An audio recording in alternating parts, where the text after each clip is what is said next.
ইন্না লিল্লাহ। মাহফিল থেকে ফেরার পথে সড়ক দুর্ঘটনায় গুরুতর আহত হয়েছেন আব্দুল হাই মোহাম্মদ সাইফুল্লাহ। সোশ্যাল মিডিয়ায় ভাইরাল ছবি ও ভিডিওগুলো দেখে বোঝা গেছে হুজুরের অবস্থা বেশ গুরুতর।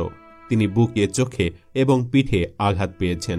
শনিবার রাতে টাঙ্গাইল যমুনা সেতু এক্সপ্রেস ওয়েতে পেছন থেকে আসা একটি ট্রাকের ধাক্কায় দুর্ঘটনার কবলে পড়েন তিনি। টাঙ্গাইলে প্রাথমিক চিকিৎসা শেষে তাকে ঢাকায় আনা হয়েছে। রোববার ভোরেই তার ভেরিফাইড ফেসবুক পেজ থেকে একটি পোস্ট করে এই তথ্য নিশ্চিত করা হয়েছে। পোস্টটির সাথে যুক্ত করা ছবিগুলো দেখে অনেকেই শুকরিয়া আদায় করছেন। অনেকের মতেই গাড়ির যে অবস্থা তাতে হুজুরের বেঁচে থাকাটাই আলহামদুলিল্লাহ। স্বয়ং আল্লাহ তাআলা ওনাকে বাঁচিয়ে দিয়েছেন।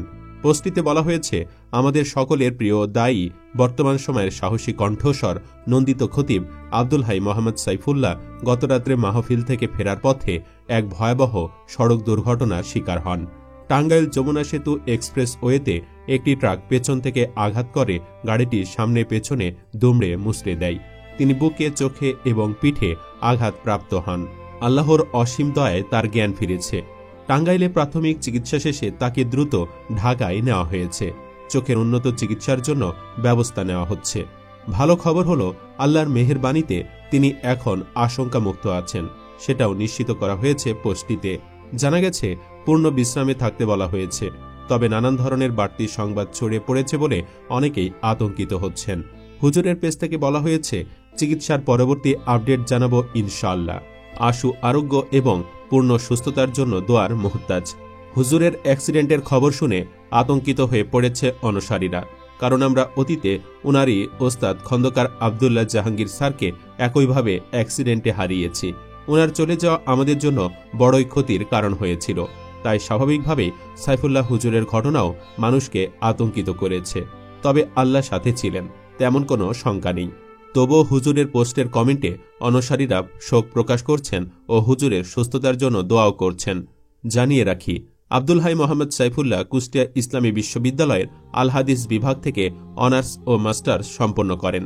ফ্যাকাল্টি ফার্স্ট হওয়ার সুবাদে ইসলামী বিশ্ববিদ্যালয় থেকে তিনি রাষ্ট্রপতি গোল্ড মেডেল প্রাপ্ত হন। একই প্রতিষ্ঠান থেকে এমফিল ডিগ্রি অর্জন করেন এবং সেখানে পিএইচডি গবেষণারত। তিনি শিক্ষা জীবনে প্রতিটি স্তরে কৃতিত্বের স্বাক্ষর রেখেছেন। তিনি বাংলাদেশের প্রখ্যাত স্কলার ডক্টর খন্দকার আবদুল্লাহ জাহাঙ্গীর রাহিমাহুল্লাহর একজন ছাত্র।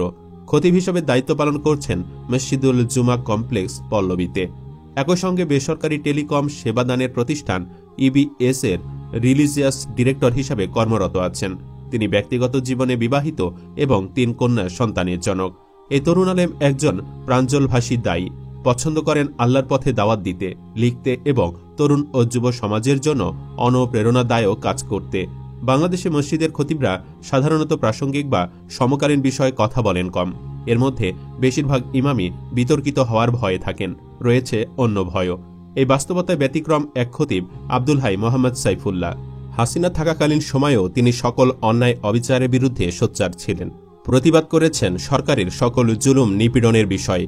তবে বাকিদের থেকে হুজুরের কপাল ভালো ছিল বলে কখনো জেল কারাগারে যেতে হয়নি। তার আগে হাসিনা সরকারের পতন ঘটেছে।